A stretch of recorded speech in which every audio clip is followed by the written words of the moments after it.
One thing that's become increasingly important to me with bikes and components is comfort. I don't know if it's due to changing riding style or maybe just age, but if it's not super comfortable, I'm probably not going to like it all that much. While much of this comfort factor is determined by the geometry of the bike, different handlebars, stems, and saddles can also make a pretty big difference. It's one reason I like alternative handlebars so much, as they're typically geared toward multiple ergonomic hand positions and added utility. Most alt bars are flat bar oriented, meaning they're meant to run mountain bike style shifters and brakes, but the past few years there's been an uptick in drop bar style alt bars as well. One of the most popular options in this category is made by Redshift Sports and is called the kitchen sink. I've been using this bar paired with their ShockStop suspension stem for the past several months, and in this video, I'm going to tell you what I think of it.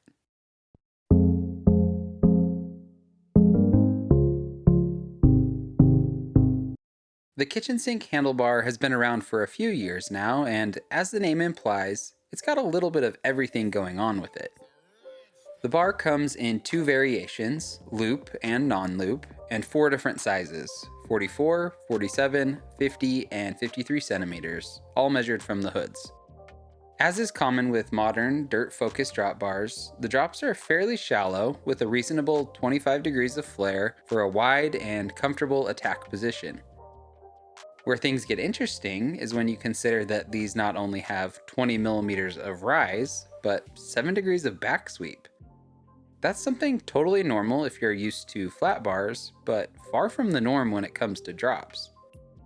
It's a really interesting combination of numbers that had me intrigued from the start, as it seemed to be even more of a blend of gravel and mountain bikes than we typically see. When you buy the bars on Redshift's site, you'll find that there are a host of different accessories you can add on. I received my 50 centimeter wide loop style bars with one of each of these options: the bag, top and drop grips, and their really long bar tape. Normally, I'm quick to check no thanks and just go for the bare bones in situations like this, but as I'll get into more later, I think these accessories bring out the full potential of these bars. I also received the ShockStop suspension stem and their new Pro Endurance seat post. I haven't used the seat post enough to include that in this review, but the stem has been on since day one. The 6-degree option is available in lengths from 80 up to 120 millimeters, while the 30-degree one comes in 80 or 100 millimeter lengths. No matter the option you pick, you get 20 millimeters of effective suspension travel, which you can fine-tune to your weight or preferences with the included elastomers. I wanted to maintain the same general fit I had on my Cutthroat and opted for an 80 mil stem with 6 degrees of rise. When I first got all of these parts in, I have to admit I was a little intimidated. If you're like me and rarely even wrap bar tape, looking at the instructions for the cruise control grip system can be pretty overwhelming.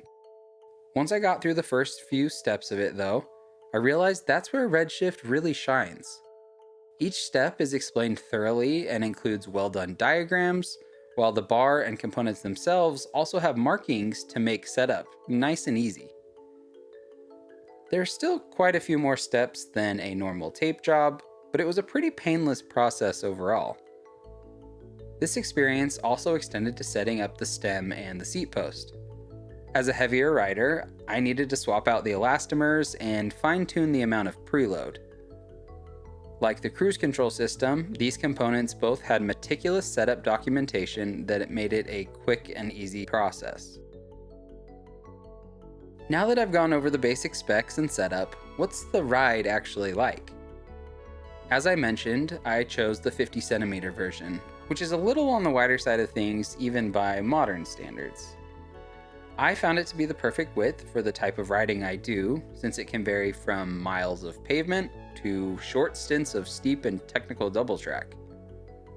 If I was going to be leaning more toward the first of these two, I would consider going down to the 47 centimeter option, but even then it wouldn't be a for sure thing.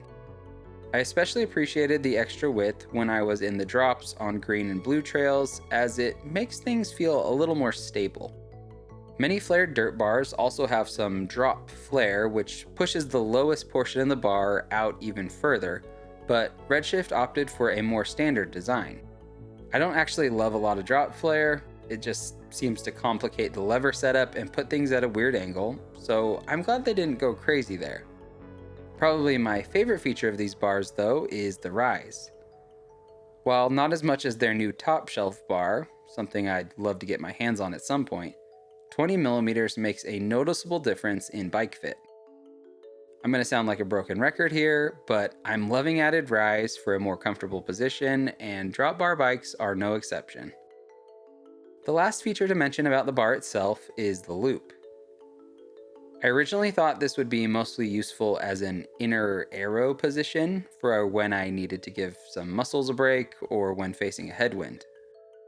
And although it does serve that purpose, I have to admit it's not really ideal. Maybe it's just me, but the loop is just a little too short to mimic aero bars and too narrow to give enough control unless you're on a mostly straight, fairly smooth road. Where the loop gets 5 stars from me though is as a place to mount Redshift's Handlebar Bag. I'll talk more about the bag later on, but it's well designed, spacious enough to carry your recovery gear and some food, and fits really securely within the loop. If Redshift were to make the loop a tad longer and maybe a little wider, I think it'd create a better aero position, but even just as a bag mounting location, it's worth the extra cash and weight in my opinion. As great as the bar design is at providing comfort and control, the real game changer in this setup is the cruise control grip system. Available for both the drops and the tops, this system ups the comfort level of drop bars by providing a more ergonomic grip for both hand positions. I mentioned it when talking about the setup, but this was probably the most complicated component to install because there's a little more to it than just bolting something on in a single position. Despite that, and the fact that I wasn't as meticulous as I could have been, I think I got it generally right and have been extremely happy with the added width on the tops and extra grip in the drops. The hoods are generally my go-to position on drop bars because they provide the best mix of comfort, control, and easy access to the shifters and brakes. With the cruise control installed, however, I found myself spending more time in other positions. And the great thing about all of this is that you can install it on any drop bars you want, not just the kitchen sink. My first few rides with the suspension stem made me realize I didn't understand how or what it actually did. Maybe it's from the use of the word suspension, but before using the stem, I envisioned a ride experience where the movement of the bars up and down was something you actually felt. Almost like the pedal bob of early full suspensions. It's not something that sounded all that appealing to me. Why would I want a primary contact point with the bike to be moving around while I ride? Luckily, that's not how this stem works, or at least it's not how it feels when you're actually riding. There's no bobbing or noticeable movement when you're putting power down out of the saddle, to the point actually where I almost forgot it was on there. Based on the documentation, I fit very squarely into the configuration that uses the elastomers labeled 90 and 50, which is essentially the stiffest recommended setup. I originally thought the lack of movement was from the elastomers needing to break in, but after a couple hundred miles, the ride had stayed somewhat firm. This might sound like a bad thing, but the stem actually rides exactly as I hoped it would. Invisible when things are smooth or while standing, but reducing vibration and softening hard hits when you really need it. Coming in at just under $200 for the standard and $250 for the lighter Pro version, it's not exactly a cheap upgrade. But if you ride a lot of washboard, suffer from chronic numb hands and wrist pain, or you just want an extra smooth ride, it is well worth the money. The last thing I want to talk about is the Handlebar Bag. You might not think there's much to these bags, but having used several, it's easy to tell when one had some thought put into it. Redshift's bar bag fits snugly and securely in the loop with 4 straps and has webbing on top that can be used to attach things like a bike computer. The opening flap is well designed with magnets on one end for easy one-handed opening and dual zippers to keep things securely inside when it gets a little bumpy. At 3/4 of a liter, it's a decent sized bag that can fit all of the recovery gear you'd need, including a tube, plug kit, air cartridges, or in my case, electric pump, and even your multi-tool. And if that's not enough space for you, Redshift made the bag expandable by unzipping the bottom to bring the total capacity up to a full liter. It does end up hanging pretty far down below the loop like this, but if you're carrying that much gear, I don't think you're going to be too worried about aerodynamic penalties. Overall, it's just a really well-constructed bag with some great features that make it easy and practical to use. Over the several hundred miles I've used them, I've been really impressed with Redshift's whole handlebar system and suspension stem.